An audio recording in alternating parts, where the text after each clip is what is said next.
जैसे आपकी बातों से पता चल रहा है हिंदू हितों की बात करें, तो ऐसे क्या हित हैं जिसको आप ध्यान में रखते हुए चल रहे हैं?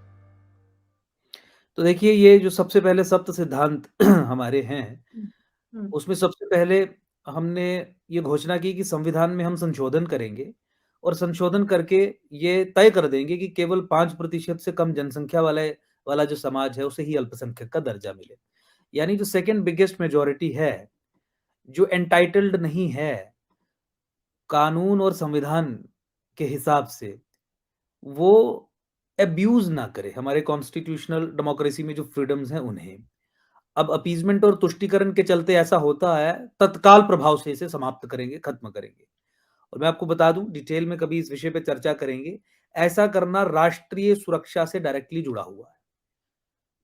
बाल्कनाइज़ेशन का एम लेके कुछ लोग जो हिंदुस्तान में रह रहे हैं और सबवर्सिव एलिमेंट्स हैं और इंटरनेशनल एजेंसीज़ के साथ अलाइन कर रहे हैं और ऐसे-ऐसे जो ह्यूमन राइट्स और माइनॉरिटी राइट्स जो अवेलेबल हैं, उनका अब्यूज़ कर रहे हैं, तो देश को तोड़ने वाली ताकतों के मुँह पे भी एक बहुत बड़ा तमाचा होगा। दूसरा, हमारे सप्त सिद्धांतों में हमने ये कहा कि मंदिर और मठों को सरकारी नियंत्रण से हम मुक्त करवाएँगे।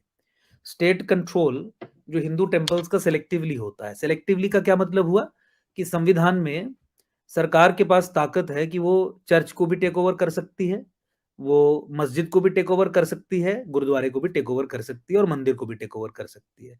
लेकिन 47 के बाद, इंडिपेंडेंस के बाद आप इंडियन स्टेट का रवैया देखिए कि केवल सेलेक्टिवली हिंदू मंदिरों को, मठों को ही टेक ओवर किया गया है। कोई मस्जिद टेक ओवर नहीं की गई, कोई चर्च टेक ओवर नहीं की गई, कोई गुरुद्वारा टेक ओवर नहीं किया गया। तो जो इस प्रथा को हम खत्म करेंगे, विल ओपनली डिक्लेयर इट और इसे तत्काल प्रभाव से इम्प्लीमेंट करेंगे। उसके बाद किस तरीके से हिंदू टेम्पल्स और मठों का नियंत्रण होगा, उसके लिए एक वेल सेटअप, ऑर्गेनाइज्ड, एक transparent, accountable, robust system in place लाया जाएगा ताकि बाद में मंदिरों का नियंत्रण भी बढ़िया तरीके से चले। और इसके साथ ही हमने जोड़ा है कि कश्मीर स्थित भगवान भास्कर के प्राचीन मार्तंड सूर्य मंदिर की हम पुनर्स्थापना करेंगे। आपको ज्ञात होगा कि अनंतनाग डिस्ट्रिक्ट में कश्मीर के इस्लामी आक्रांताओं ने भगवान सूर्य का मंदिर डिस्ट्रॉय किया था, वैंडलाइज किया था, तोड़ा था, जो अभी भी रूइंस में है। उसे रिस्टोर करना, क्योंकि वो एक बहुत बड़ा एनर्जी केंद्र है और दुश्मन ये समझता था कि जब तक आप सनातन के एनर्जी केंद्रों को नहीं ध्वस्त करेंगे, तब तक सनातन पे आप विजय नहीं पा सकते। तो उसकी पुनर्स्थापना करना हमारा अगला सिद्धांत है। तीसरा, हमने ये कहा कि जम्मू कश्मीर का पुनर्गठन किया जाएगा। एक बार तो हो गया, लेकिन इसके बाद फिर पुनर्गठन किया जाएगा और जिस पुनर्गठन में हम कश्मीर वैली को, जो 10 जिले हैं, उसे 2 हिस्सों में तोड़ेंगे और वहाँ पे 2 यूनियन टेरिटरीज़ क्रिएट करेंगे। एक union territory Kashmir as it is और एक यूनियन टेरिटरी एक्सक्लूसिवली जो हिंदू नरसंहार के विक्टिम्स हैं, उनके पुनर्स्थापन के लिए। विक्टिम्स ऑफ जेनोसाइड को रीसेटल और रिहैबिलिटेट करने के लिए हम कश्मीर को तोड़ के एक स्पेशल यूनियन टेरिटरी कार्व करेंगे। अब वो बात साफ है कि ये एक हिंदू यूनियन टेरिटरी होगी और आधार जो भी विक्टिम ऑफ जेनोसाइड है, तो आप जानते हैं इस्लामिक जिहाद के जो विक्टिम्स रहे वो हिंदू रहे कश्मीर में, तो उनके लिए एक एक्सक्लूसिव केंद्र शासित प्रदेश बनाया जाएगा। और इसके साथ ही जम्मू संभाग, जिसमें 10 जिले आते हैं, जम्मू संभाग को अलग करके एक इंडिपेंडेंट फुल फ्लेज्ड स्टेट, राज्य बनाया जाएगा। पाकिस्तान का जो इस्लामीकरण का प्रोजेक्ट है, उसमें ये रिवर्सल का कार्य करेगा और जो देश की सुरक्षा और सिक्योरिटी के लिए बहुत इंपॉर्टेंट है। वो कहते हैं कि चूँकि हिमालय सनातन का क्रैडल है, पालना है, सनातन हिमालय में बसता है, इसीलिए सनातन के इस्लामीकरण के लिए हिमालय का इस्लामीकरण करिए और हिमालय के इस्लामीकरण में नॉर्दर्न इंडिया का इस्लामीकरण इम्पोर्टेंट है और with in northern India Jammu संभाग का इस्लामीकरण क्रिटिकल है। कश्मीर संभाग का इस्लामीकरण हो गया 90 के दशक में हिंदू नंगार अनलीश करके, जम्मू संभाग का इस्लामीकरण क्रिटिकल है। फिर जम्मू संभाग को इस्तेमाल किया जाएगा लॉन्च पैड के तौर पे, एक स्प्रिंग बोर्ड के तौर पे पूरे भारतवर्ष का इस्लामीकरण करने के लिए। और साउथ इंडिया से और ईस्ट और वेस्ट से तो कहीं-कहीं से तो वो लगे ही हुए हैं, वेस्ट बंगाल में परिस्थिति, केरला में परिस्थिति आपके सामने है, तो इस तरीके से।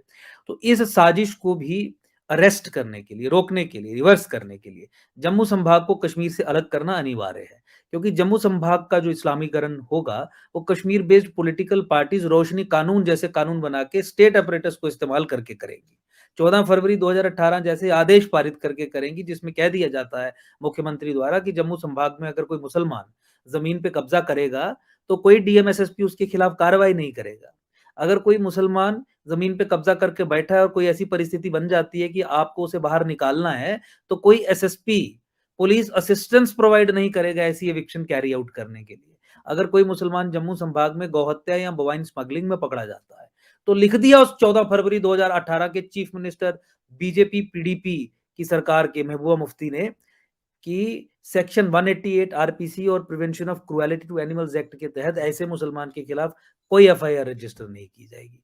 रोहिंग्याज और बांग्लादेशीज को यहाँ state agencies exclusively Hindu majority areas में और सिक्योरिटी एस्टेब्लिशमेंट्स के अराउंड स्थापित कर चुकी हैं उसके विरुद्ध। तो दिस इज हाउ मतलब इस्लामिक, तो इस सब प्रोसेस को रोकने के लिए, क्योंकि यहाँ पे स्टेट लेड है और Kashmir based political party Pakistani flanks हैं, आईएसआई एजेंट्स हैं, हमारे संविधान में जो संवैधानिक फ्रीडम्स हमें अवेलेबल हैं उनका अब्यूज करके हमारे डेमोक्रेटिक इंस्टीट्यूशंस पे, विधानसभा पार्लियामेंट पे कब्जा कर लेती हैं और इन सेक्युलर इंस्टीट्यूशंस को इस्तेमाल करके जिहाद के एजेंडा को आगे चलाती हैं। जैसे रोशनी कानून कहाँ बना? हमारी विधानसभा में बना। क्या कानून था? कानून था कि सरकारी जमीन पे जम्मू संभाग में मुसलमानों को बसा दिया जाएगा। 14 फरवरी 2018 का आदेश कहाँ पारित हुआ? लेजिस्लेटिव असेंबली में चीफ मिनिस्टर के ऑफिस में मुख्यमंत्री ने बीइंग अ कॉन्स्टिट्यूशनल अथॉरिटी उसने किया।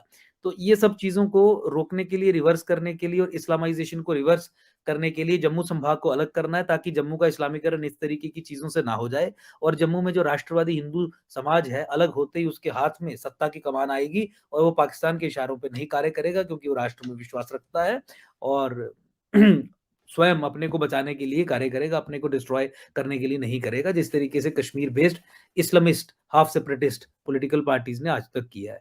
और एक कश्मीर में यूनियन टेरिटरी क्रिएट करा के आप एक स्ट्रॉन्ग हिंदू जियोपॉलिटिकल फुटहोल्ड इन 100% इस्लामाइज्ड जब क्रिएट करेंगे तो वो भी रिवर्स करने का ही काम करेगा। किस प्रोसेस को?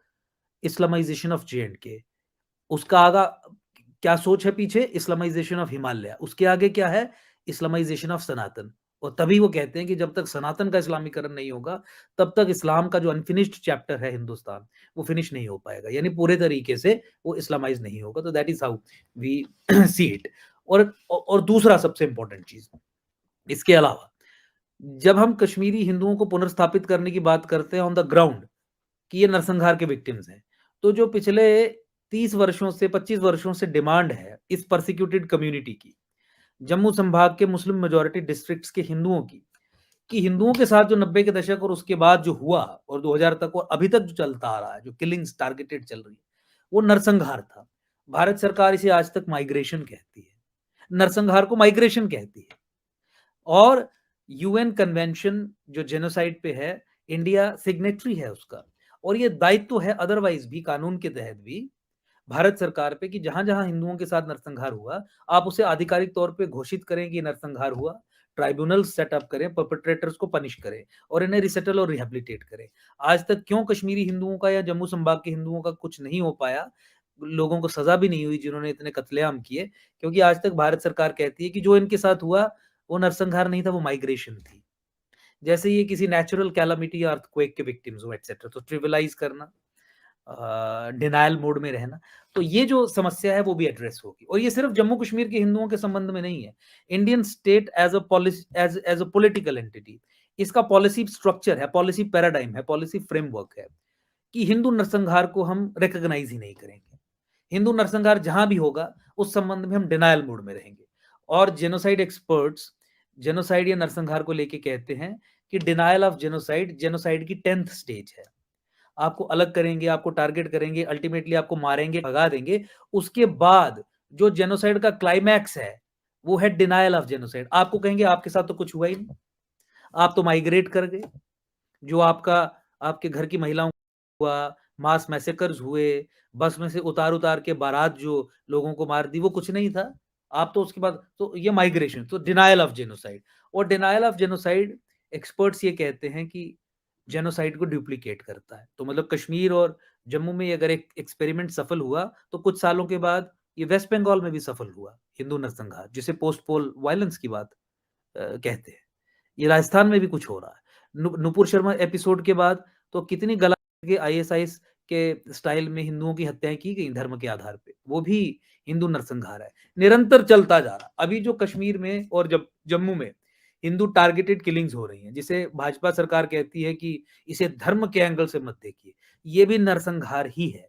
और ये नरसंहार निरंतर इसलिए चल रहा है क्योंकि भारत सरकार का पॉलिसी पैराडाइम है कि हिंदू नरसंहार को लेके we have to remain in denial mode, और अगर डिनायल मोड में है तो निरंतर ही चलता रहेगा। इस पे मैंने ज़्यादा विस्तार में बात की क्योंकि ये बहुत इम्पोर्टेंट था। चौथा हमारा सप्त सिद्धांत गौ हत्या पे संपूर्ण प्रतिबंध के संबंध में। नॉन नेगोशिएबल है, कोई चर्चा की ज़रूरत नहीं है, किसी को समझाने की, मनाने की, बुझाने की, कंसेंसस बिल्ड करने की ज़रूरत नहीं है, तत्काल प्रभाव से लागू किया जाएगा। माँ गंगा गाय, गंगा और राम सेतु को राष्ट्रीय धरोहर घोषित करना। गाय, माँ गंगा और राम सेतु को राष्ट्रीय धरोहर घोषित कर धरोहर घोषित करते ही ये गाय माता, माँ गंगा, राम सेतु उसी प्रिस्टीन ग्लोरी में आएँगे जिस ग्लोरी में हम एनविसाज करते हैं अपने दिमाग में जब माथा टेकते हैं। 5वां Waqf act, places of worship act 1991 एवं सचर कमेटी के क्रियान्वयन को तत्काल निरस्त करना।